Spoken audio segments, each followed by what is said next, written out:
अंजलि आनंद।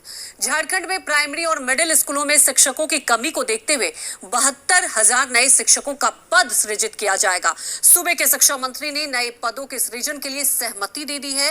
प्रारंभिक विद्यालयों में शिक्षकों की नियुक्ति के लिए परीक्षा आयोजित होगी। इसमें नए अभ्यर्थियों के साथ पारा शिक्षकों को भी परीक्षा देनी होगी। हालांकि विपक्ष ने सरकार के ऐलान को लेकर तंज कसा है। त्योहारी सीजन में सरकारी सौगात, 72,000 शिक्षकों की होगी बहाली।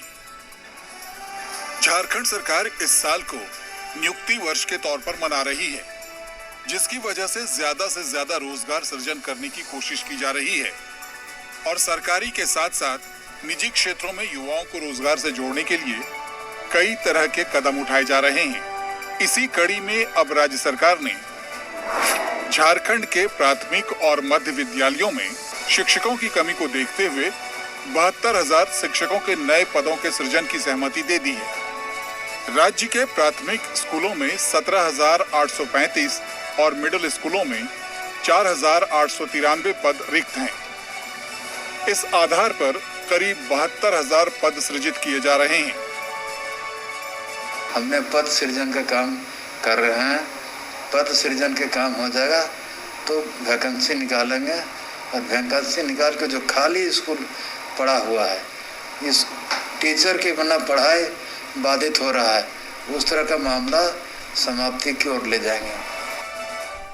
प्राथमिक विद्यालयों में शिक्षकों की नियुक्ति के लिए परीक्षा आयोजित होगी।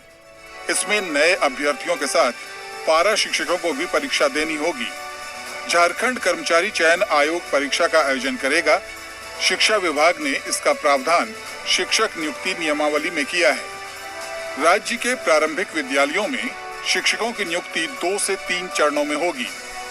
पहले चरण की नियुक्ति प्रक्रिया पूरी होने के बाद अगले चरण के लिए प्रक्रिया शुरू की जाएगी। 72,000 शिक्षकों की बहाली सारे का प्रक्रिया जो साफ हो रहा है, तो उसमें स्पष्ट तौर पर है कि हमारे जो एजेंडा है, एजेंडा की ओर हम लोग बढ़ रहे हैं।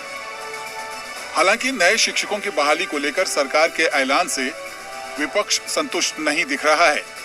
विपक्ष के मुताबिक सरकार सिर्फ घोषणाएं करती हैं, उसे हकीकत में अमल में नहीं लाती। ये सरकार घोषणा वाली सरकार है, कथनी और करनी में बहुत का अंतर है। चुनाव के पहले क्या वादे किए थे, आज जमीन पर एक भी वादे उनके पूरे नहीं हुए। कहने दीजिए, करके कुछ दिखाएं, तब जाकर ये बात लोगों के सामने रखें। उन्होंने ये भी कहा था कि जो बेरोजगार होंगे, जो पोस्ट ग्रेजुएट होंगे, उनको प्रत्येक माह 7,000 रुपया देंगे। जो ग्रेजुएट होंगे उनको 5,000 रुपया देंगे। आज तक 5 पैसा नहीं दिया।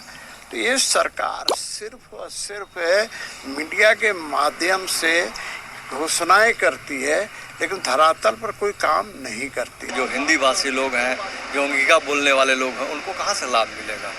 तो अब देखिए, केवल इन्होंने योजना बनाया है, ये जमीन पर उतरेगा, इसमें हमें नहीं लगता है, विश्वास नहीं होता है। आने वाले समय में देखिए इसका परिणाम क्या निकलता है। बता दें कि वर्ष 2000 में झारखंड अलग राज्य होने के बाद से प्राथमिक और मध्य विद्यालयों में शिक्षकों के पदों का सृजन नहीं हुआ था। लिहाजा शिक्षकों की कमी को देखते हुए स्कूली शिक्षा और साक्षरता विभाग ने इसके लिए शिक्षा मंत्री के पास प्रस्ताव भेजा था, जिसे शिक्षा मंत्री ने मंजूर कर लिया। अब नए पदों के सृजन संबंधी फाइल को विधि विभाग और वित्त विभाग के पास भेजा जाएगा, जहां से स्वीकृति के बाद प्रस्ताव को कैबिनेट में रखा जाएगा। मनीष मिश्रा, जी मीडिया। झारखंड में रहकर आप क्यों नहीं जानते हैं अपने आस